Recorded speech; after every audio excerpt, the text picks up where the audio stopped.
At this altitude, they say that you can get high, but that's an oversimplification. You've lived up here for 10 years and you're absolutely already accustomed to the effect that the oxygen can have on your brain. But the pleasure, the sheer unmitigated pleasure of being completely removed from the world is a high of its own.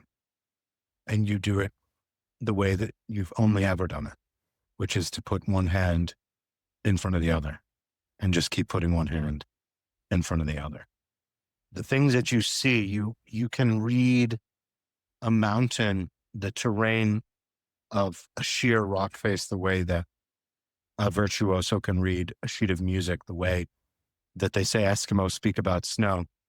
You see every detail, every crevice, every crack, every moment that the wind passed against the sand, every moment that water found its way through a pore is made clear to you. And soon you're going to be one of the best in this valley. There are 7 summits. We call them the Little 7, sometimes the Lucky 7, because there are the 7 summits of the greater world, but these are just the Little 7 of your sweet little part of Colorado. You've been working out here.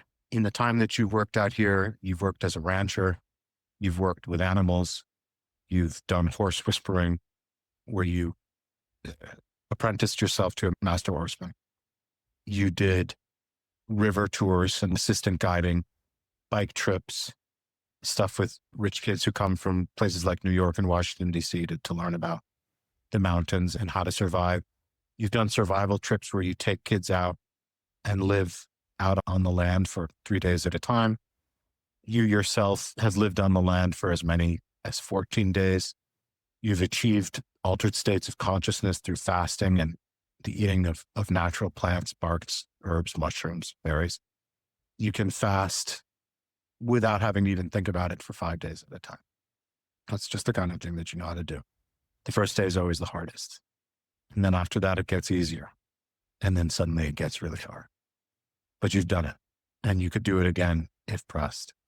You know what it is to live at one with the rhythms of your environment and to stay a man, but to become an animal among animals, but be the man animal. All of this is your world, and this is your expertise. Back in the world, you never quite were able to get over. Sometimes I say as just a way of saying things, like a turn of speech. Sometimes people say, he had trouble with the law, or he had a hard time keeping a straight and narrow, like you're some kind of moron. You're not a moron. You were a child who expected more from the people who were supposed to take care of and didn't get it. You were somebody whose older brother had to be fucking heroic to protect you from the animals that they put you with from one house to another. But he did, and he was, and you loved him, and you will always love him for it. One hand in front of the other. One hand in front of the other. You keep going higher and higher, and as you turn around, you can always hear, especially on a rock face like this, kind of the reflection of the world back at you. And it's a weird thing that it does, that it has the effect of memory, is that as the sounds of the valley are bouncing against the sheerness of the rock, things come at you with weird acoustics.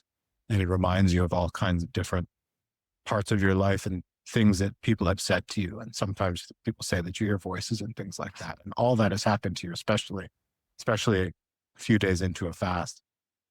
But today is different, because today is the day that you are just a few feet left from the top of the 7. And they say all kinds of things about the top of the 7. They say when you get to the top of the 7, you make a wish. They say when the top of the 7, you're the king of the valley. The one thing they say about the top of the 7th, which is you can verify with 100% certainty, is if you come back to Roberta's Cantina after knocking off the top of the 7th, you drink free for the rest of the fucking week. And that's what's happening. And you expect that there will be some of that, but you never were into it for all that. You never wanted the glory. Everybody knew that that's not you. Everybody knows who you are, but you're going to need to work because you're 50 cents away from a quarter right now. And that rent's coming due and the bills are coming due. And the last thing you want to do is make your way out to live off the land again because you have to. That's the kind of thing you want to do because you want to. But you know as well as anybody else, and the old men in the valley know this story all too well because it gets sad all too fast, which is that sometimes once you start living off the land, you lose the ability to come back in from the cold. And that'll never be you. You have to be able to keep walking between the worlds. There's one other thing that they say at the top, and it's sort of an old wives' tale legend. You know, dirty old climber stories, sea stories, you know. But they say that Jack Robinson, old guy that lived here a long time ago.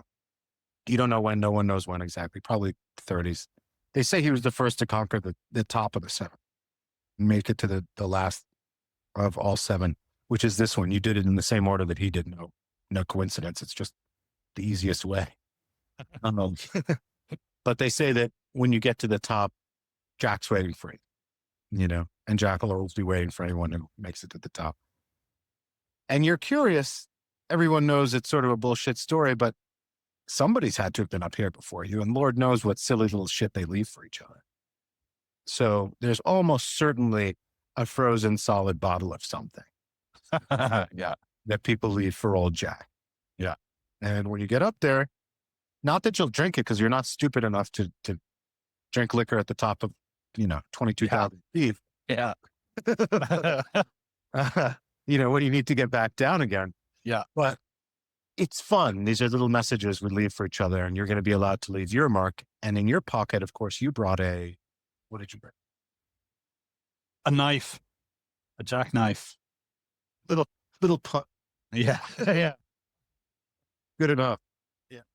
So give us for good measure. Let's break in that skill of yours, your climbing skill. Give us an athletics versus strength roll to make it to the top of the seven, which of course they call Glassmouth.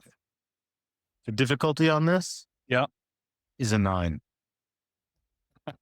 Not just Well, yes. Yeah. Yeah. Oh, thank God there's a 10.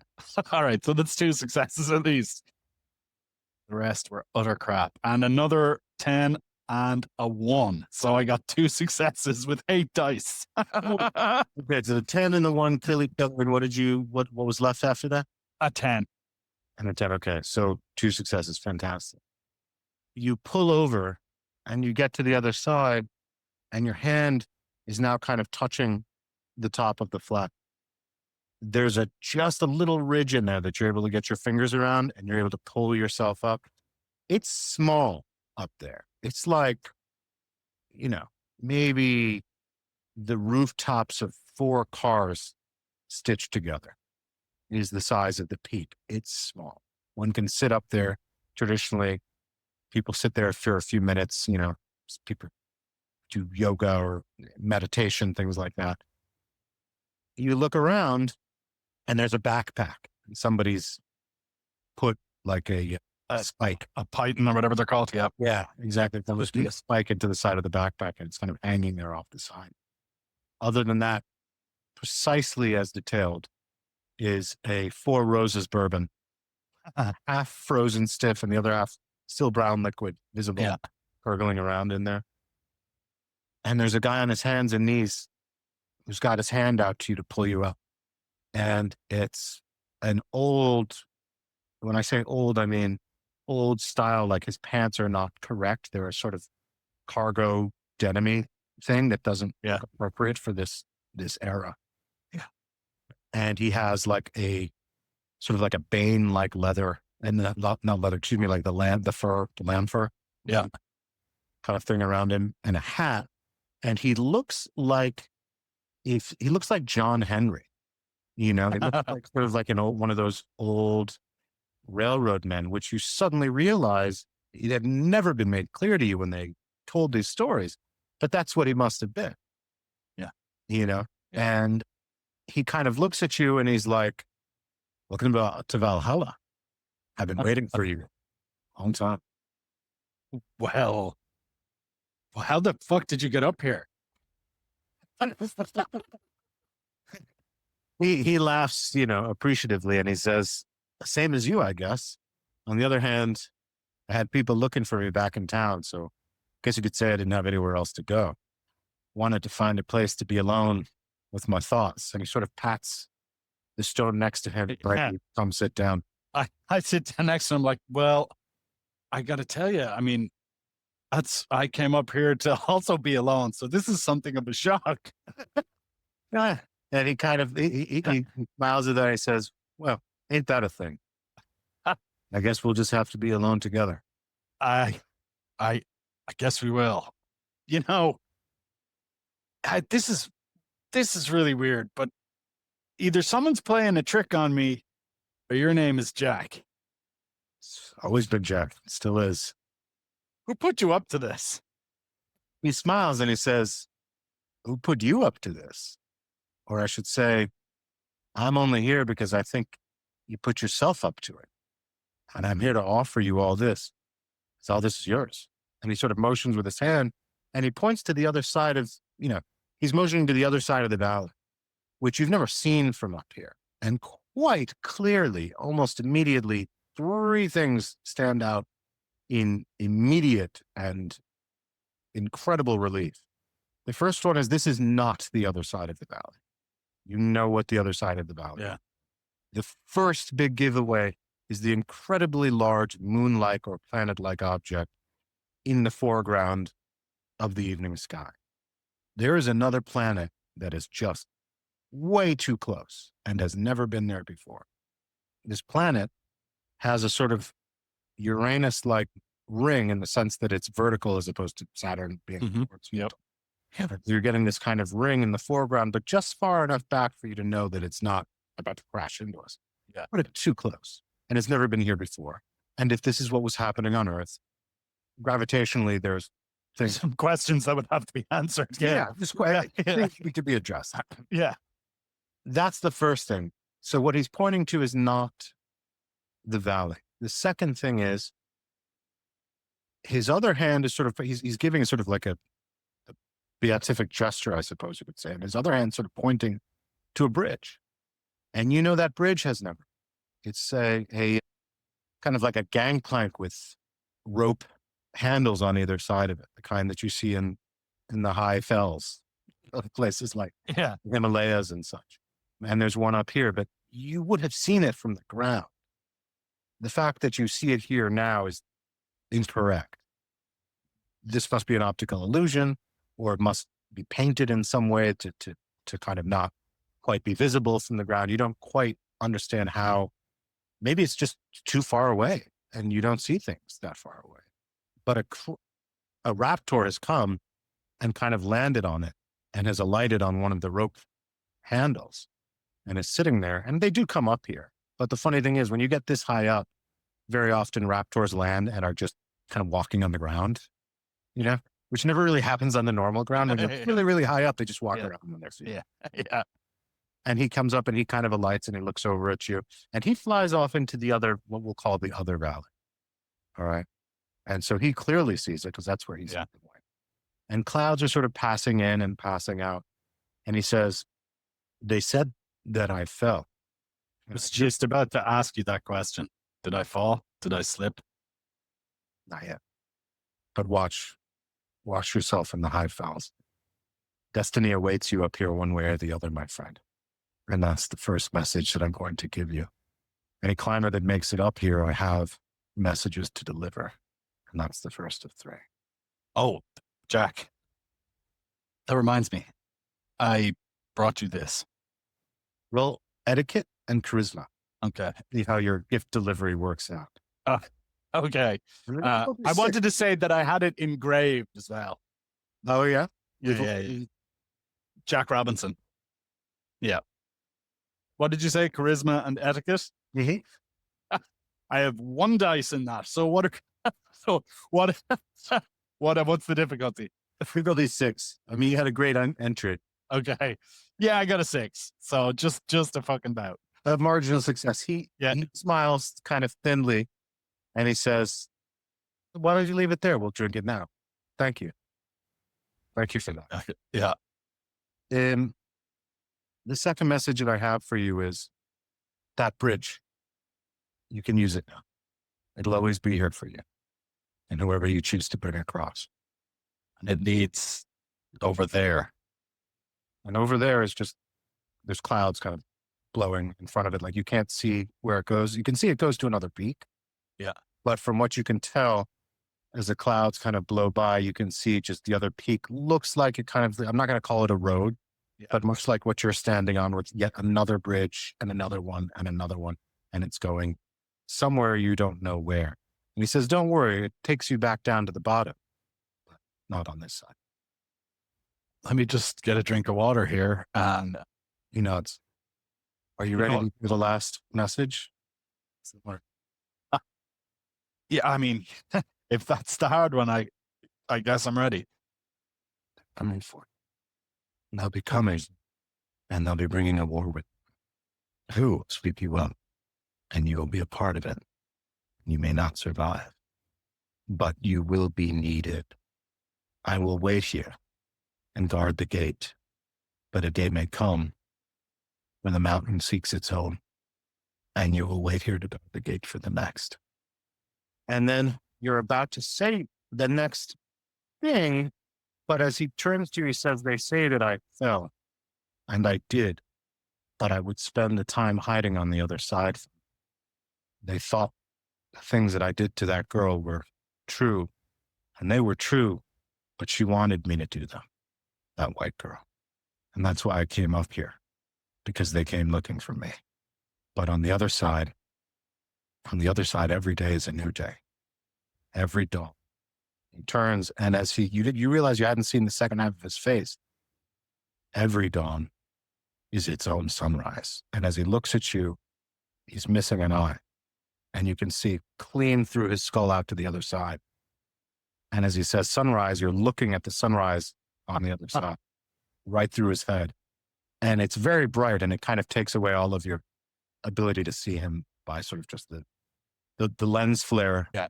And you sit up in your bed and you realize that you've been dreaming. And you're sweating, and you're in the hostel where you work sometimes, cleaning. And you realize that you've been sweating all over your clothes. And you sweat your way through onto the, bed beneath you. Yeah. And you made a noise, like the noise that you made must have been a gasp, because you kind of sit up, and your roommate, Ted, is kind of like, buddy, you all right? Fuck. Sort of, he's like got a reading lamp, and he's sitting in the chair, and he's like, dude, that must have been a good one. Ever since you crossed the 7th summit last week, feels like you haven't gotten a good night's sleep. I think you have that same dream again with the guy on the mountain. Yeah. I could see right through his skull. That's fucking disgusting, man. Yeah. But I did make the 7th though, right? Oh yeah. Yeah. In fact, I forgot to tell you, there's somebody from the Independent. She called and she left a message, and she said she was going to be coming to she was going to be in Roberto's in 10 minutes. Sorry. She wanted to do an interview. What the fuck, Ted? What time is it? What fucking day is it? It's Thursday. And yeah, bro, that's on me. Sorry. Fuck, Ted. Are you coming down, or am I going by myself? Yeah, I'm definitely coming down. Yeah. She said, did she sound hot on the phone? All right, Ted. I'm gonna get fucking a shower and then dress, and I guess we're gonna be fashionably fucking late. All right, let's go. So, cut 2, you roll into Roberta's, which is, downstairs across the street. Like the hostel is in town. Yeah. So where you live can sort of be euphemistically called an apartment. Yeah. Okay. And it's usually the ski crowd in season. This season, the ski season was really, really light. It's certainly winter time now. It was winter at the top of the mountain, but interestingly enough, when you summited the 7th, it was absolutely winter. In your dream, it was not. Yeah. For clarity's sake. Okay. Which seemed important, because when you looked across to the other valley, it was absolutely not winter over there. One could say it was autumn. The bar, Roberta's, normally services during season skiers, après skiers. Yeah. In the summertime, tourists, all the time, truckers. Yeah. And then the usual, the usual crowd of people who work around here, people who work at the restaurants, people like yourself who are, guides who take people who are coming to do all kinds of self-improvement tasks. You make it down there, and turns out you're probably the early one. Some guys that you know there. Ted immediately sort of disappears into the bar, talking to Roberta herself, who's behind the bar. You just kind of come in, and she sees you. She's like, "What's up, hon? You look like you got a question on your face. What's up?" Do you have any of that Four Roses bourbon? Yeah, sure. I think I still do. Yeah. And she pours one, and she's like, "Am I pouring one for you?" Or Yeah. Pour two. she pours you 2 Four Roses, and she says, funny bit of trivia. They say that this is the one that, I forget his name, that old mountain man that Jack Robinson. Jack. Yeah, that's right. Of course, this is your field. Yeah. Well, here's to Jack. Here's to you, sweetie. And she kind of puts it back. Thanks, Roberta. New faces in the crowd tonight. There's a couple sitting at a booth, look like they got dinner, some kind of burger and fries situation. Yep. With, having a couple beers. There's what looks like 3, backcountry skiers, another booth full of snowboard bros who look like they're perhaps a few sheets to the wind already. And it's like 6:30. What time did I say it was? But it's like, We didn't say, just that I'd woken up. So yeah. So it's like 6:30 in the evening, and they're already to the wind. There's a single woman sitting by herself, kind of like hair, sort of straw haircut, looks very Colorado in a vest, which is totally inappropriate to the situation. It's definitely past vest time. Yeah. Yeah. And she's got a hat with like a pom-pom kind of sitting on the table in front of her, and she's just drinking a beer. She's not eating, and she's looking around, and she's kind of looking at you quizzically. You meet eyes for just a second. And other than that, oh, son of a bitch. It's Matt Hammond. Fucking Matt. Yeah. This guy, first of all, you two, it's an uncomfortable situation. Like, he sometimes takes your mountaineering clients. You sometimes take his mountaineering clients. You have ads that have run up against each other, but, frankly, he knows what he's doing. Yeah. You do in terms of how to market himself. Okay. Yeah. I've been trying to figure out just how to get a niche that maybe stays out of his way, because he seems to take it a little personal, and Matt get in his cups a bit and do things that everyone regrets. Okay. But you see him, and he kind of flagged you with a finger. He's like, okay. So I think I should take this time to mention that in my social attributes, I have 1 charisma, 1 manipulation, but 4 in appearance. So I'm gorgeous, but fucking useless when it comes to talking to people. dope. But like really, really pretty, but like ignorant as fuck. Well, now's a good time.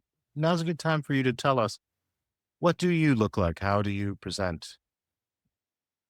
Tanned, like, yeah, razor thin, because all climbers are just like skin and bone and essentially raw limbed machines for putting one hand in front of another.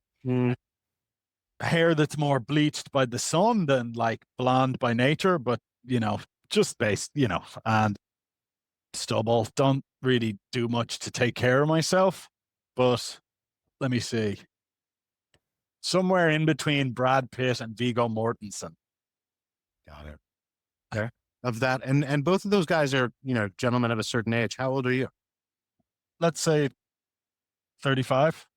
Okay. And the year, of course, is 1986. Yeah. And so awesome. Okay. Yeah. So the truck's parked. So he grew up in the 50s. You know what I mean? That's the mad thing about being in 1986 as somebody who's 35. Like, they grew up in the 50s and the 60s and the 70s. Oh, yeah. Yeah. Okay. So we're well in Stephen King territory. Yeah. Yeah. And, like, certainly I as far as I'm concerned, fashion stopped somewhere in 1994, and I've always just dressed somewhere in there. So he probably just dresses like somebody from the 60s, you know. Maybe he wore one of those really skinny ties to come down to meet the reporter, you know, dressed up a little bit. He's meeting a reporter, so he wears his nicest clothes to do that. Okay. Okay. Hammond is over by the jukebox. And actually, this is something that you share in common with him is that you both are kind of, you're of the same generation and you're both kind of gentlemen out of time a little bit. So Yeah. he, without any irony at all, is putting on like the Young Rascals on the jukebox. And Yeah. which is like, it's too late already in like 1986. It's like, it's too late. Yeah. Yeah. Yeah. And he motions you over, but you didn't come over when he motioned you before. So he Yeah. does it again. You can ignore him, of course, but he's like, I hold up I give him the 1 second finger and and I ask Roberta, I'm like, Roberta, you see that lady over there? When did she come in? not 10 minutes ago. I'd say she's been drinking that one real slow. I get the sense she said she was waiting for somebody. I hope they come here because looks like we're going to have a busy night. I might want that table for somebody else. I think she's waiting for me. I'm yeah. Look, well, no, right? I have no idea. It's only because I climbed the 7th. That's all. I'm nobody special, Roberta. You know that. Oh, But sweet, you kill me sometimes. Not for what? Look, can you do me a huge favor? Could you send this other bourbon? Send it over to Hammond. Tell him it's on me. I can't deal with him right now. Sure, sugar. No problem. And what's she drinking? That was a Coors, I believe. Coors Light. Well, at least she's cheap. Give me one of those. Did you guys get Coors Light on tap, which they have? Yep. Adolf Coors and Sons. Yeah. I can taste the supremacy. Yeah, she's like, yeah, why don't you bring this one over? Be a sweetheart and bring this one over to her for me. And Yeah. it can be your entree into your nice, simple conversation in which absolutely nothing untoward is going on. Right. Exactly. You're the best. Thanks, Roberta. There's the money. Bye. And she's kind of like, oh, that reminds me. Yeah. We're going to have to talk about your bill. Yeah. The tabs coming up. Yeah. Okay. Just give me a couple of days. Just take that 20 and I won't let you down. You know me. I won't let you down. I know you. Climb the highest mountain and all that shit. So, okay, bye. Okay. Go make the money. Go make the money. Yeah.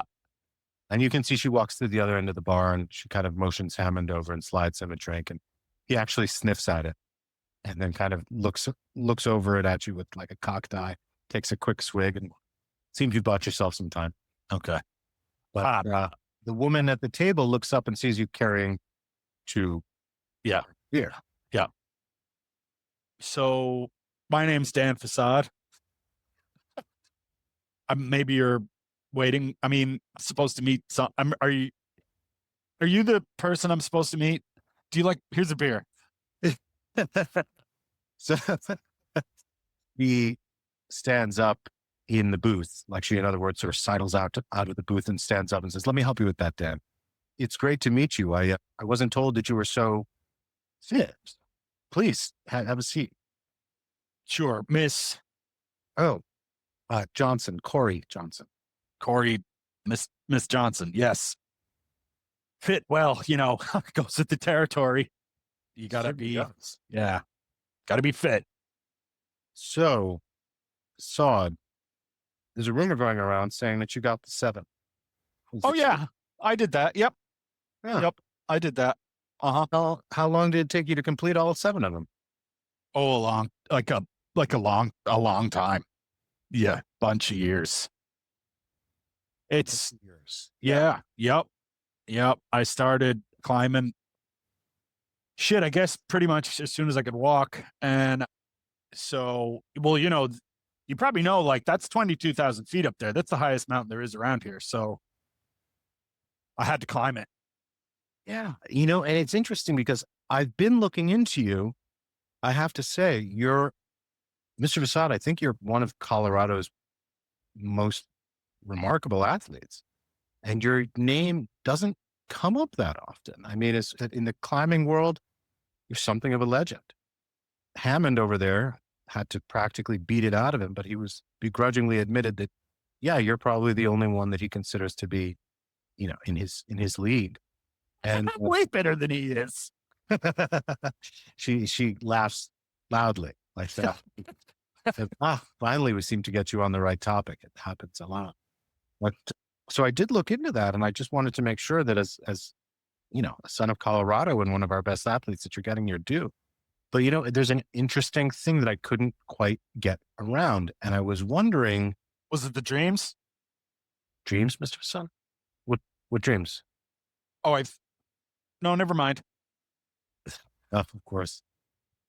No, I just, as I looked into it, are you the same Facade who, your childhood record is obviously, of course, sealed, but I noticed that you lived with what appears to be Darren Facade outside Boulder and his wife, Mary.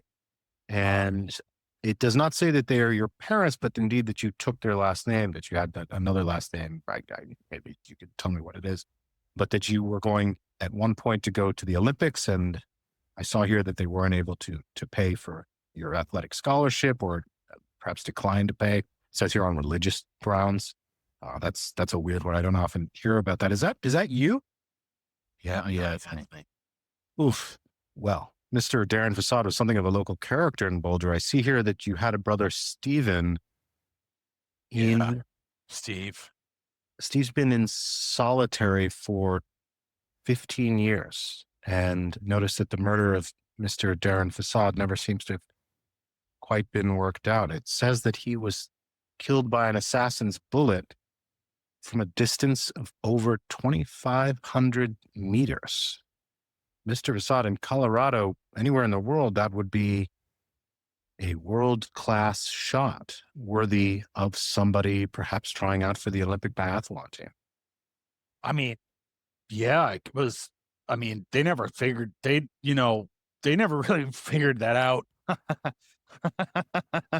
No, they did not. Yeah, but I don't think it was Steve. No. Who do you think it was? Oh, he he wasn't really that nice a guy, and so it could have been a lot of people. Yeah, they're just he. How's your beer? Yeah, it's good. It's good, Mr. Facade. Well, what Look, they exactly were would you good like to do people. for me? They took care. They took me and Steve in when lots of people, didn't, and yeah, they were real strict. Yeah, they were they they have their beliefs and they stuck to them good and hard. But I don't, he didn't deserve what he got. No. Let's try some lighter material. Yeah. See? Jeez.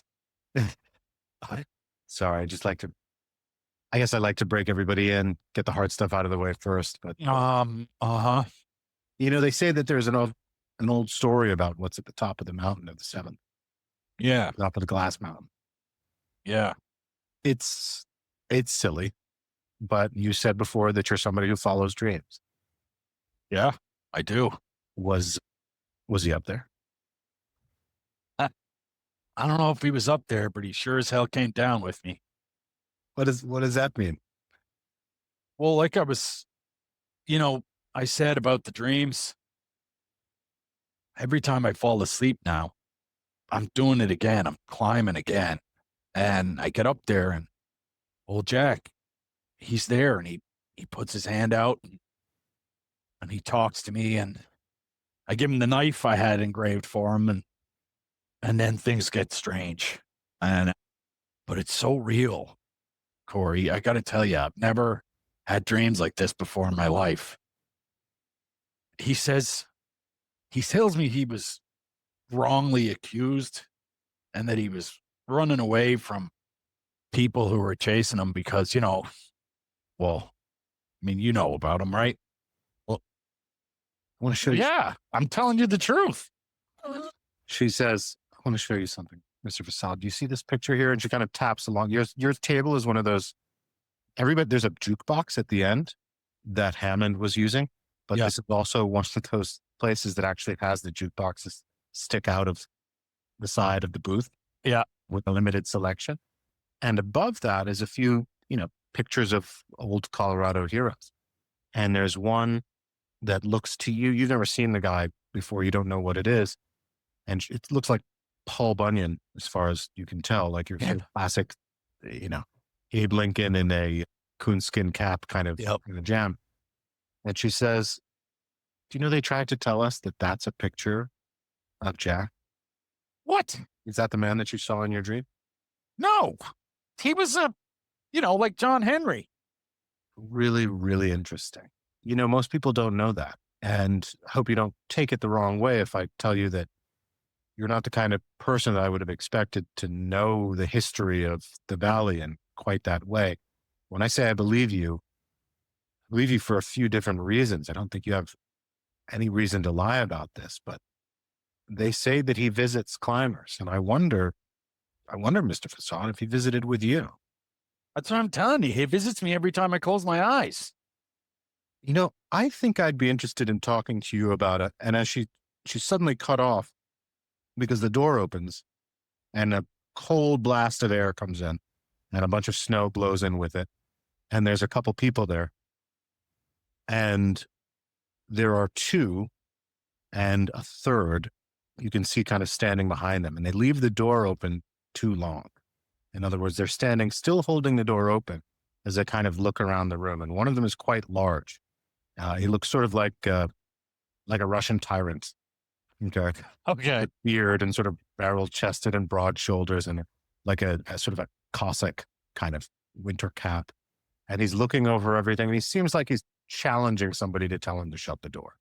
Not a climber. He doesn't have the body for it, but perhaps a heavy weightlifter. And he steps in and kind of steps to the side and allows the woman behind him, who kind of shakes her head and flips her hair over her shoulder. And she's wearing sunglasses, which is inappropriate. It's already dark out. It's winter blood. It's quite dark. And she looks around. No one can tell, of course, what she's looking at, but her lips are red and beautiful. And she sort of smirks and she steps forward a couple paces, and a short little Joe Pesci motherfucker comes in behind her. And he's got kind of a jacket that he sort of pulls over his shoulders and kind of shakes the snow off his shoulders and kicks it onto the floor and steps in and he sneers at the place. Looks like he wants to spit on the floor, and something's just stopped him from doing it. They all step out of the way and the last one comes in. And it is another woman. And she has her hair tied up in a bun, which because she's kind of taken her hat off. And her hat's like his. And all three of them give off a kind of kinetic energy of the type of people who just don't like to not be in motion for very long. It, you've seen it before, kind of like athletes or somebody who's hungry. But they're looking the whole place over. She steps in. This last woman is a blonde, and she has an incredibly good set of cheekbones and a very disarming smile as she takes off what appear to be kind of like outdoor glasses, but like shooting glasses type. In other words, they're not dark, they're see-through. And she takes them off and she looks over and gives the most gracious smile to Roberta and is like, well, hello there. So the woman, these fucking Russians are in my bar. And she's like, oh, hello there. I am sorry. And Roberta kind of looks like she's about to say something, looks like she's not about to say something, and then finally decides to go with it and says, in or out, guys. And the bear man is kind of like, and he just takes a step forward, and Joe Pesci closes the door and gives it a good solid shut. And then he kind of leans against it as if somebody were to come in, he'd hold it closed. The bear steps forward a couple of paces, and the blonde woman walks towards the bar, towards Roberta. and she has beautifully styled nails, which she sort of clacks on the bar a few times in a certain kind of impatience and says, "Are you Roberta, or is it just a silly coincidence?" And Roberta's like, "Nope, I am she. This is my place. Sole proprietor, and I work more than I vacation. Put it that way. What can I get, sweetheart?" And she's like, "Oh, I'm almost certain that I'm completely full, but there is information that I'd be happy to pay for." And she's talking in such a way of somebody who knows that they're being listened to by everyone in the bar, Yeah. and kind of turns around to face the bar and takes out a single bill of some high denomination and says, "I would like to pay information for a guide." And she has just the twinge of an accent that you do not recognize. There's like, she's trying very, very hard to suppress. "I am told that there is a very, very excellent mountain climber here, does take groups that need to go into the mountains. And we, of course, do need to go into the mountains. As you can see, we are well prepared and would be interested in paying Corey, $12." I'm fucking broke. I'll be right back to you. And I stand up. Yeah, right And here. You're like, you put your hand over your, yeah. And she goes, wham, and slams your hand back down to the table and pulls Yeah. it over to her side of the table and looks at you and goes, I'm fucking broke, Corey. I need money. and she goes, and you lost kind of your inside track there. And so you turn around and you're like, yes. And she gets in all of it. And you're like, yeah. And right then Matt goes, Hammond is right up in her grill. Okay. It's like, you happen to be talking to the #1 mountaineer Motherfucker in the territory. And Roberta kind of looks at you and she goes, and the woman, the woman who you've been talking to, Corey Johnson, goes, "I've got quarter instincts about people. I always have. And I'm telling you, this one is for Hammond. Let him have it." Shit, Corey. Look at their coats. They're fucking loaded. To give you more publicity, then your business will know what to do with. Work with me. Fine. So great. Thank you so much for stepping forward. I'd like to thank you and you and you and you, sir, and you. Thank you all. Thank you so much. You know, they say that these small towns, everyone's insular and stupid. And I don't find that to be true. Do you? She's like,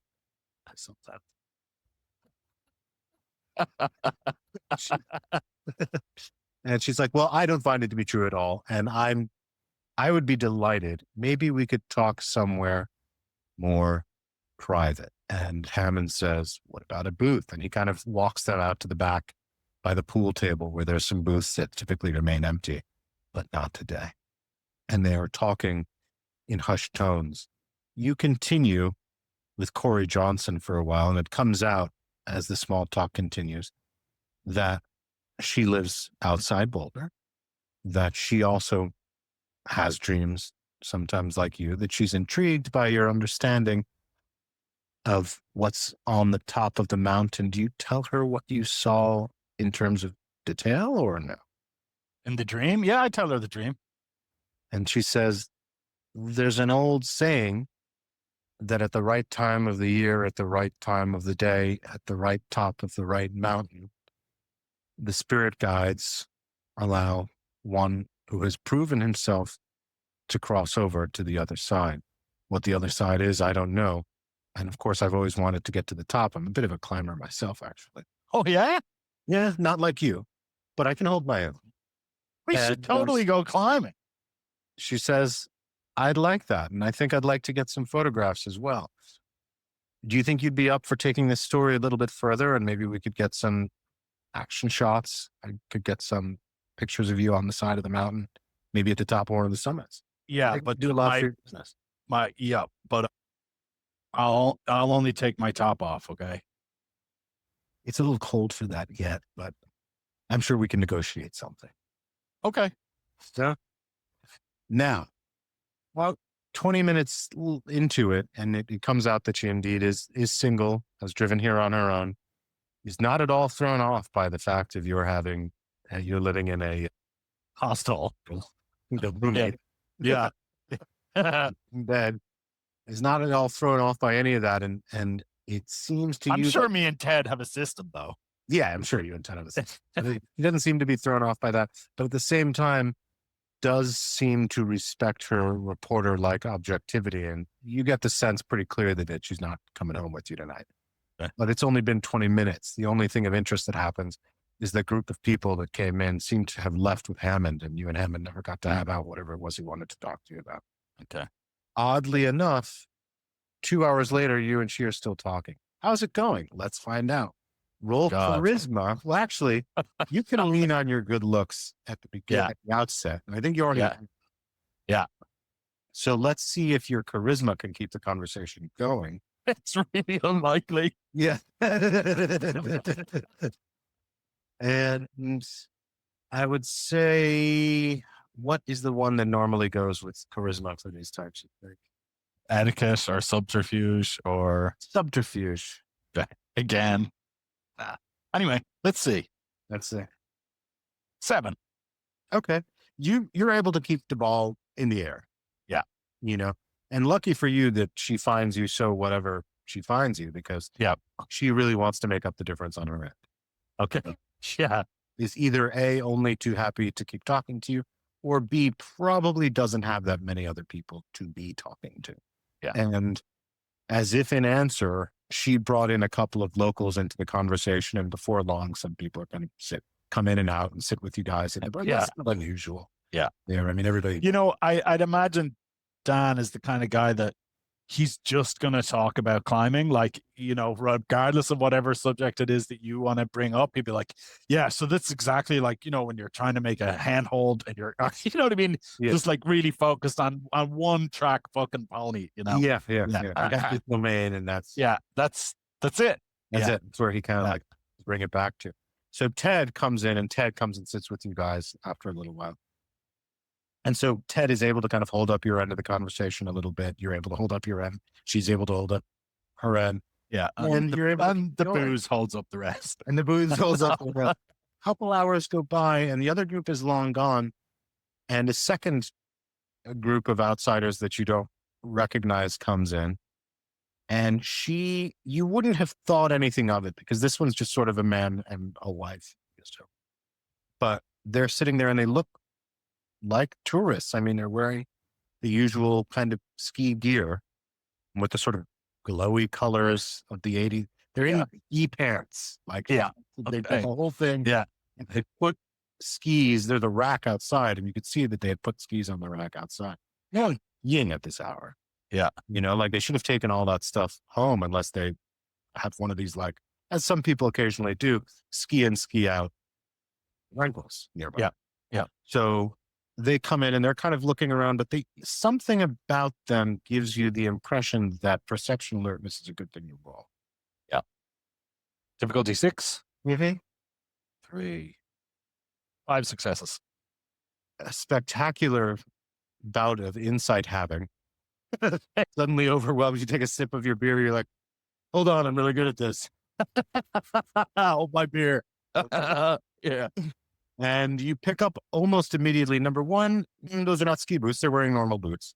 And so they had brought their skis in for some reason, but no ski boots, just normal boots. So not like they could have clipped them on and rode away. Yeah. Perhaps they're parked outside. That's possible. That happens often. But also that hat still has a tag on the back, a sticker. They did not spend the day skiing. Somebody would have off. But perhaps they just arrived, and women are usually much more attuned to things like that with fashion. I know all kinds of things about women, and that's the thing that I know. They're really on top of this kind of thing. But wait a minute, and you kind of follow the line down to the next thing. His belt buckle, incorrect. He's trying to make it look like he bought it nearby, perhaps someplace like Denver, but it looks more Jackson Hole to me. What he's trying to do is create a sense of kind of Tex or sort of out westiness that Colorado often suggests to people misconstrued that for. this Yeah. is assembled Yeah. hastily and Yeah. incorrectly, and I don't recognize it, and I'm offended. Let me tell you about one other thing that I see here, which is those sunglasses, way too expensive for this territory. Everybody here uses Oakleys. Everyone knows that. It's Yeah. 1986. Oakleys Yeah. are happening, Yeah. but that's not an Oakley, and that's not even a Ray-Ban. That's something a little bit higher end. If I'm not mistaken, I've seen some of the European people use that at Aspen. I recognize money when I see it. This guy has no problem with money, which is why he's bought all the most expensive gear, like that jacket, like those snow pants, like those skis, like the car that's no doubt sitting with the engine running, warming outside. But he's trying to make us believe something that he can't sell, and neither can she. And why are they looking around with such interest? Hmm. I ask, hey Corey, what do you make of that pair? They're not right. They are not right. I'm going to go ahead and say they don't belong here. At the beginning, I thought they were just, winter people. No, hat, sunglasses, belt, boots, all wrong. She kind of looks at you and she cocks up an eyebrow. She's like, you know, there's more to you, Facade, than people I think give you credit for. You have a good eye. Eh, You spend all your time outside in the great outdoors. You better be aware of your surroundings. You're gonna die. Ted kind of leans in. He's like, I'm going to go check him out. I'll be right back. Okay. Kind of Okay. walks over, and you can see him talking to them almost right away. And they seem nice. Yeah. They're perfectly happy to talk to him and, hey, how are you? Da, da, da. You can't quite hear because the other group that came wanted everyone to hear what they were saying. Yeah. This group clearly does not. And a few minutes later, Ted walks them back over to your booth and he invites them to come sit. But you can't all fit because there's too many of you for the booth now. So he noticed Ted, who's always thoughtful and conscientious, brings over a loose chair and he sits kind of at the outside and invites them to sit in with you. Suddenly they're both on one side of the booth, and you and Corey Johnson are on the other. And a couple beers in, the thought does cross your mind that your hand is ever so close to Corey Johnson. Jeans. Is she a looker? You don't get a lot of people around here. Yeah. You don't already know. Yeah. And the people that you meet for a day or two at a time. Like a lot of the women that you're with are winter people that are gone, weekend. Yeah. So she's good enough for you, but you don't have your sense of objective judging. Yeah. Of like what's good. She's cute. Yeah. Okay. Now, my name is Sandro Haim. This is my wife, Delaria. Mr. Haim, Mrs. Haim, my name's Dan. This is Corey. How you doing? Old. Yeah, it's cold. Those are some fine skis you got there. Thanks. I haven't gotten a chance to use them yet. I'm told that's what people do here. So I got some and I'm looking forward to skiing away. Okay, great. Well, I mean, if you need any help or lessons or a guide or anything like that, I'm your guy. That is exactly what we were hoping, as it turns out. And they kind of turn to each other and smile like, can you believe our good fortune? Your friend Ted here tells us that you're something of a guide, a ski guide. Absolutely. 100. Yep. Nobody knows these hills like me. That's for sure. Well, I would love to make you a proposition.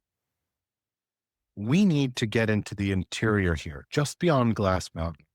I have some coordinates that I need to have something called a global positioning system. It's a very high technology piece of equipment. Okay. I'm looking for an extremely specific piece of ground.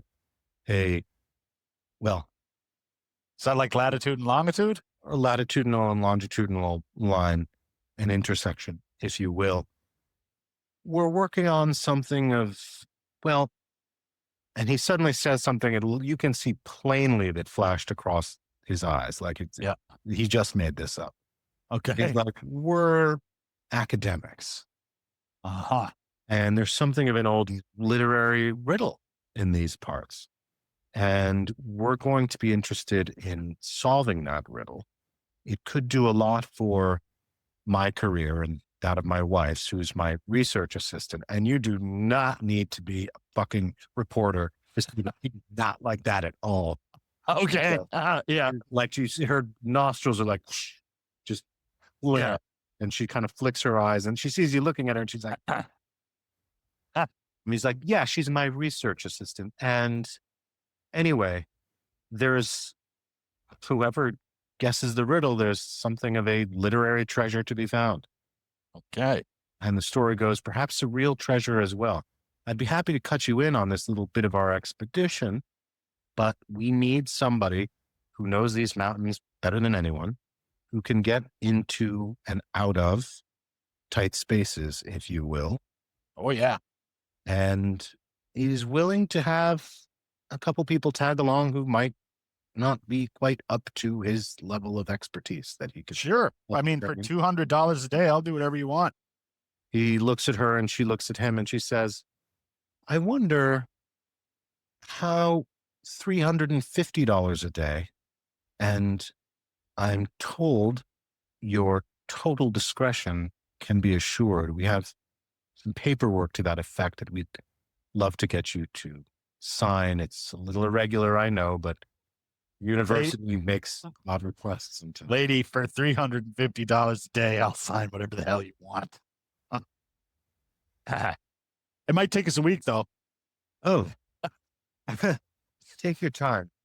But on the other hand, I should tell you, yeah, because she goes, take your time. And he goes, take your time. And she goes, well, according to my research, it is suggested that some other people have already decoded some of the poems. That means we can expect that there may be, shall we say, other interested parties who are probably also looking for guides as we speak. Oh, I wonder if they were here earlier. I beg your pardon? There's a group of outsiders came here earlier. Fucking Hammond jumped on them. They didn't look as nice as you people, that's for sure. There was one real big guy, some fucking penguin looking motherfucker. You know the Batman, you know the penguin, short little guy like that, and two very fancy looking women. They were wearing sunglasses at night. What's up with that? Was one of the women raven haired and the other blonde with a bun? Raven haired. I like that. Yeah. And yep, she had her hair up. Yep. They exchange a very meaningful glance and they say, Mr. Facade, I wonder, let's make it $400 and we're going to try and double time. It's very important that our academic rivals don't get their hands on this prize before we do. There's a lot of I'll make you a deal. How about this? If I get there before Hammond, you give me $1,000 on top of $400 a day, because it might only take me a day. We like your terms, and we'd be delighted to meet them. You drive a hard bargain, Mr. Facade, but we accept your terms. And they look at each other. They say, we had thought we had more time. The information that you presented changes our situation rather considerably. We wonder if we could get this expedition underway.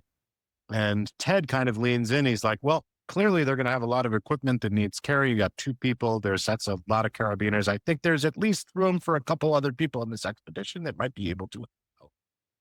Yeah, Ted's got to come as well, obviously. I mean, like, we need Ted, right? I'll get my boots. Yeah. Hey, Ted, will you do me a favor? Could you run over and get my map? You know, my good map? Yeah. I'll go get the good map. Yeah. Okay, sweet. He runs up to get the boots and the good map. Yeah. It's upstairs, like essentially, like yeah, across the street. He jogs off and you're left with them and a reporter who's like, yeah, he just like, yeah, like blood on the side of her mouth. He's like, yeah. So, Sandro, and I'm sorry, I've forgotten your wife's name. I'm sorry. Delaria.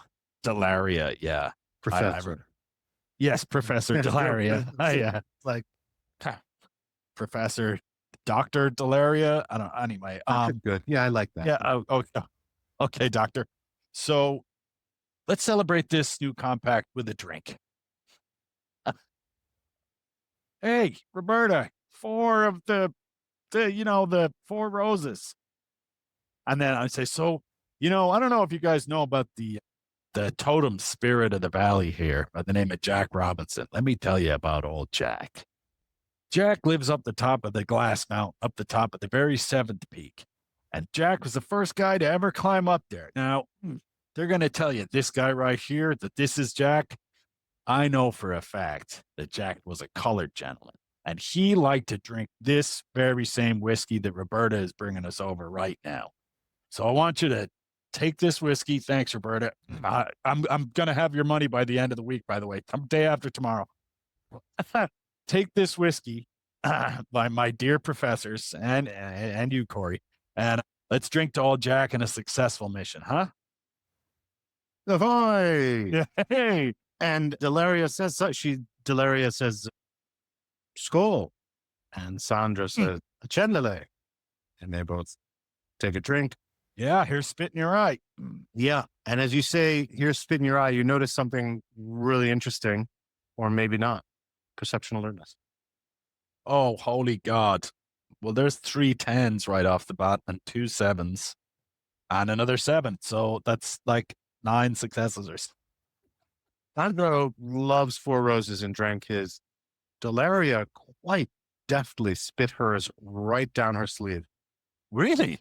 Yeah, the whole thing. She didn't drink a drop. And her Jesus. lips are still wet. And you notice that she kind of shows an extremely finely tuned sense of manners as she reaches down for the napkin and kind of touches it around her mouth a few times. Okay. You guys step outside, and true to form, indeed, they did have a 4-wheel drive, what appears to be a rental.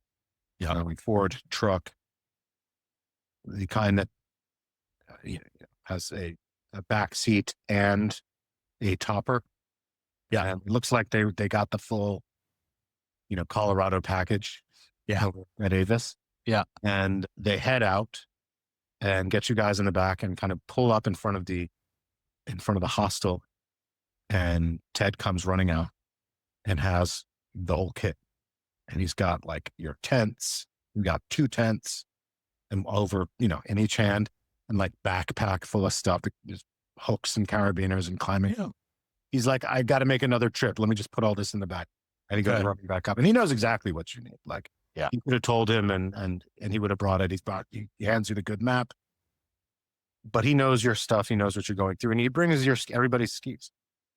So he kind of sets everybody up. And she, the reporter, brought some skis, and you notice that you saw her talking with a couple, and they basically said, yes, you may join.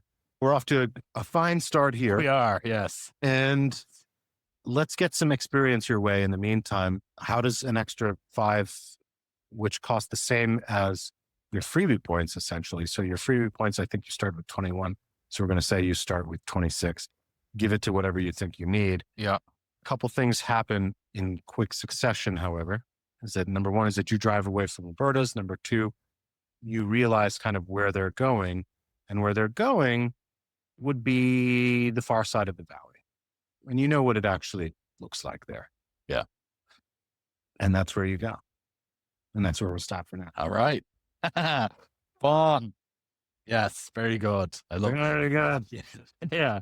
Okay. Marvelous. Oh, so before you go, tell me what's the cost of the points, do you know, for freebie? Yeah, let me get the final answer on that. Hold on one sec, because I have these. And you get would you start off with a certain amount of humanity and willpower as well? For a human, okay, yeah, all of that has answers. Yeah. Okay, so the 1 moment, please. Okay. Experience costs. What would you like to know the price of? Let's start with attributes. Current rating times 4. Times 4. And abilities. So the first one costs 4, the second one costs 8. Okay. Is that okay? Yeah. So attributes is a base of 4, right? Attribute is a base of, I believe, base of 1. And then you can add in other words, everyone has like a appearance of 1 unless you're Yeah. damaged. No, I mean, by base, I mean like the 6 base.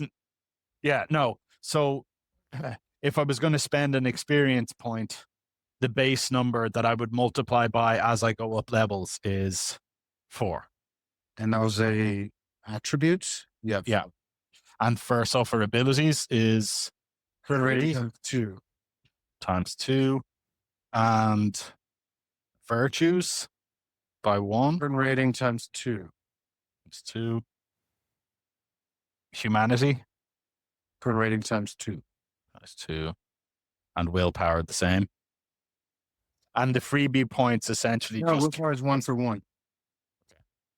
And freebie points, do they count as just points or do they count as experience points? Do you know what I'm saying? Okay. So if I want to, yeah. So if I want to use my freebie points to give myself an extra dot in charisma, it would be 8, right? To get to the second dot. Okay, fabulous. Cool, yeah.